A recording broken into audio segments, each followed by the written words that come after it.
Okay, so we have these three different types of effective sampling methods we're going to see.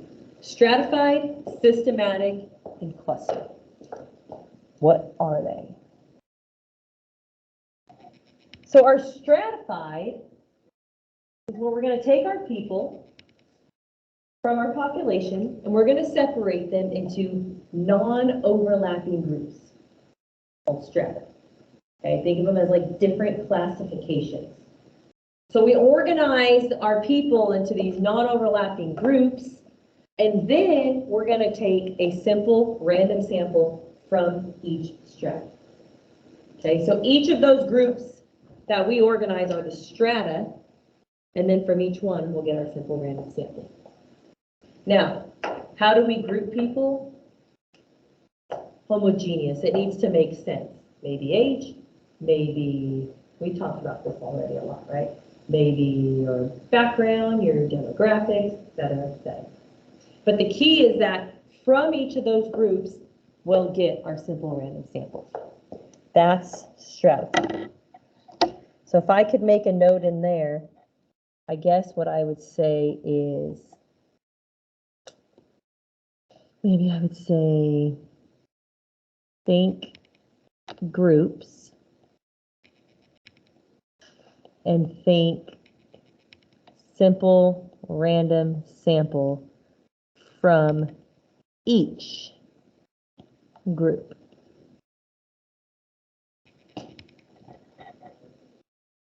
Okay. So they give us this example. The president of a university wants to get a survey done. So they're going to divide those on campus into three groups: resident students, non-resident students, and staff. Okay. Where non-resident looks like those who are commuting, and staff will also include faculty. So there's 6,204 resident students, there's 13,000-ish non-resident students, and then we have 2,400-ish staff. So if we add all those up, we have this grand total here.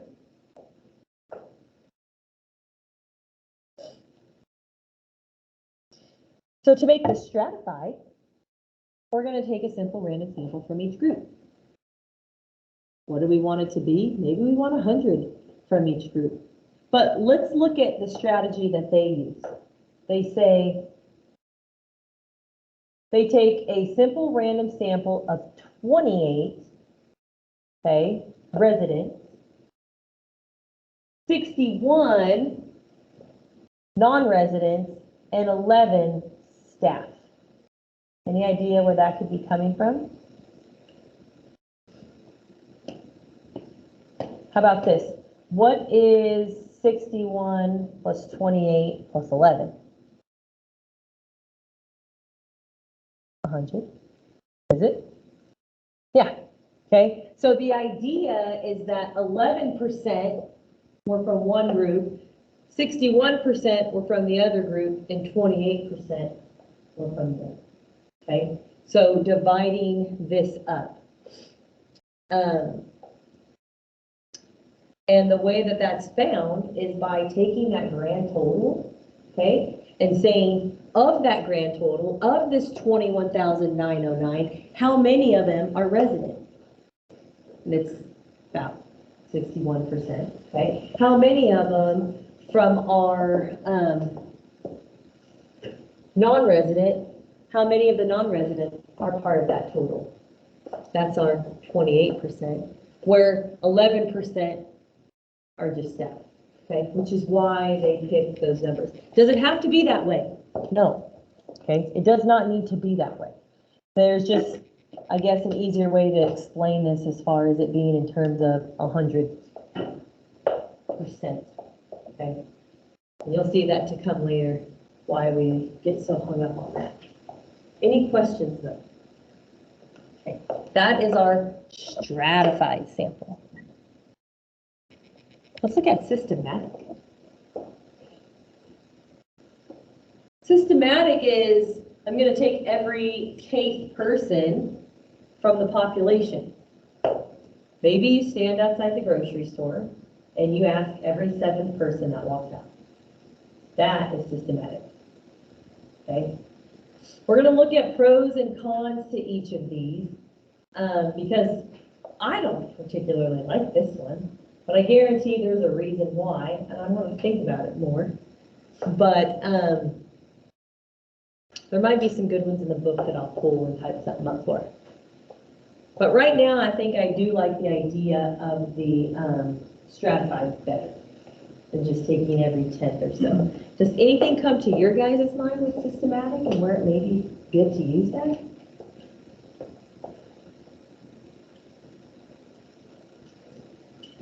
Think about it, okay? Maybe we'll think about it together and come back to it.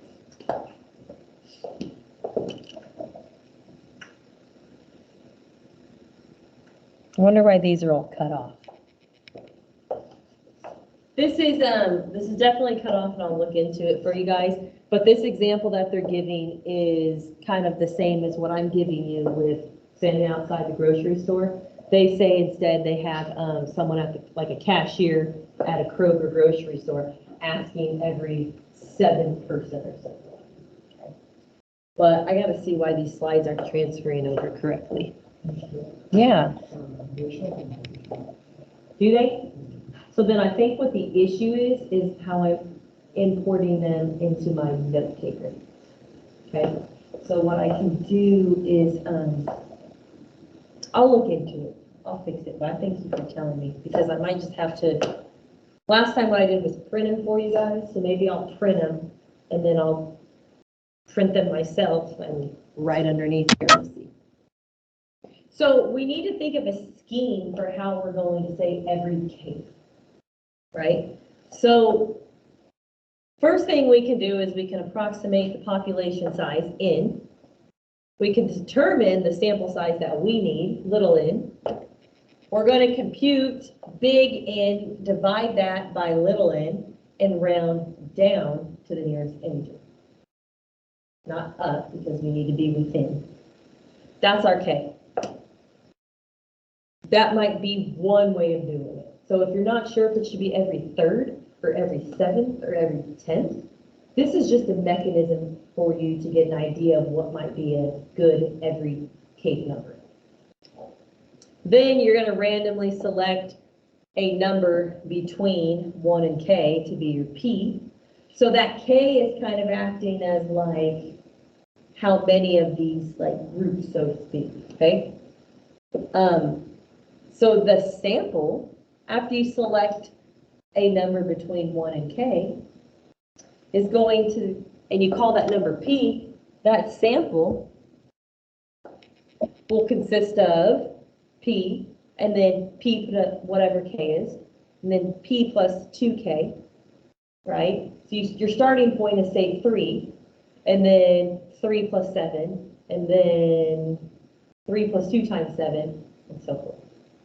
Okay? That's the mathematical idea here.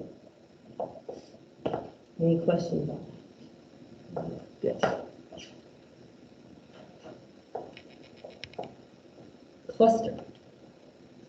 Might get confused with cluster versus stratified. We got a good little picture display coming soon. A cluster is obtained by selecting all individuals within a randomly selected collection or group of individuals. So it's almost like you're going to have these groups of people and these blocks, okay? So you're going to have different blocks or groups.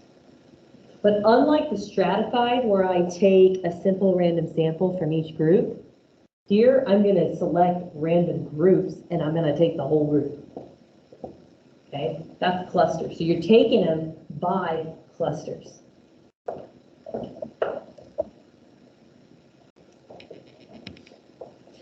So here they give, and this is a really good way to explain it, is gathering data regarding household income within the city of Boston, and they're going to do it by blocks.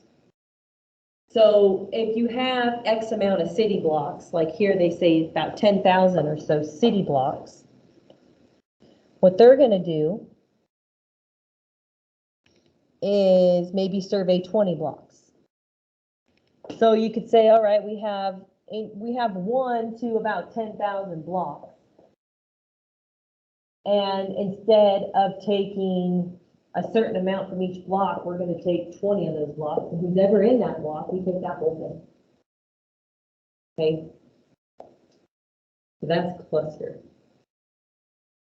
One reason they like to use cluster is because it's going to reduce the travel time to households. So instead of having to go to every single household, we're going to start kind of grouping them by these blocks of households. Let's look at the depiction. I think it's nice. Really quick, and then I'm going to come back to the slide that I just skipped. So one way you can think of this is as, there we go,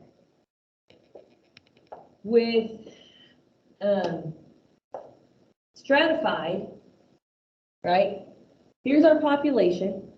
We divide it into these two groups that make sense, okay? Not just half the room go over here, the other half go over there. Now we're going to look at your demographics, background, whatever. So we have our make sense groups. And then from those groups, we take a simple random sample from each, okay? Systematic is, here's a group of people, and it looks like they took they started at 2 and took every third. So then the 5th, then the 8th, then the 11th, and so on. And where we find out where we start and stuff, so to speak, was that little system I broke down for you as you take the big N, divide by little n, okay, the procedures for getting there. We'll kind of give you where to start and so forth. That's systematic. Cluster is broken down well here because we start with this population. Then we create these blocks, like in here, right? And then we're going to randomly select whole blocks, whole clusters.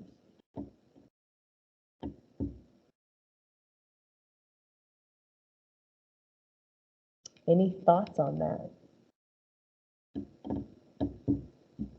So this slide I skipped just wants to really bring home the fact that stratified and clusters are different, okay? And I think that illustration probably really helped. Is there any confusion on the stratified versus the cluster? Okay. Okay. So sampling within groups versus sampling a whole group. So this convenient sample was something I kind of had mentioned. It's going to make your survey be meaningless. Okay. So a convenient sample is one in which the individuals are really easy to obtain. So when you guys do your project at the end of the semester, once we do chapter 10, you'll put like a little footnote, so to speak, at the bottom of it that this is likely a convenient sample, because we don't have time for you to go out and, you know, be able to make this legit. The idea is you're going to ask 30 like family members or friends. Totally convenient, okay? But we put like a disclaimer at the bottom. But it's important to know that these studies, is where we probably have some extreme skepticism. Okay, but more to come on that. Let's see. I'm trying to think of multi-stage sampling. This is really interesting, you guys.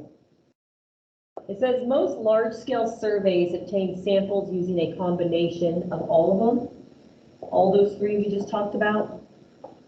And this Nelson Media Research, it says it randomly selects households and monitors the television programs that these households are watching through some people meter. And so I guess they go in and put this electronic box on the TV within each household, and that's how they're able to determine what you are watching. So they're saying that, and I'm going to come back to them. I literally lectured about them, and then the next day, I got something in the mail from them. It was crazy.